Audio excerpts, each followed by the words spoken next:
শুনতে পেলুম পোস্তা গিয়ে তোমার নাকি মেয়ের বিয়ে। গঙ্গারামকে পাত্র পেলে? জানতে চাও সে কেমন ছেলে? মন্দ নয় সে, পাত্র ভালো, রং যদিও বেজায় কালো। তার উপরে মুখের গঠন অনেকটা ঠিক প্যাঁচার মতন। বিদ্যে বুদ্ধি বলছি মশাই, ধন্যী ছেলের অধ্যবসায়। 19টি বার ম্যাট্রিক এসে ঘায়েল হয়ে থামলো শেষে। বিষয় আশয় গরিব বেজায়, কষ্টে সৃষ্টে দিন চলে যায়। মানুষ তো নয় ভাইগুলো তার, একটা পাগল একটা গোয়ার। আরেকটি সে তৈরি ছেলে, জাল করে নোট গেছেন জেলে।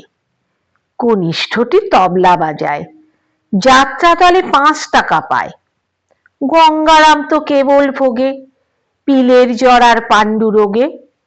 কিন্তু তারা উচ্চ ঘর, কংসরাজের বংশধর। শ্যামলাহিড়ি বনগ্রামের, কি যেন হয় গঙ্গারামের। যা হোক, এবার পাত্র পেলে, এমন কি আর মন্দ ছেলে।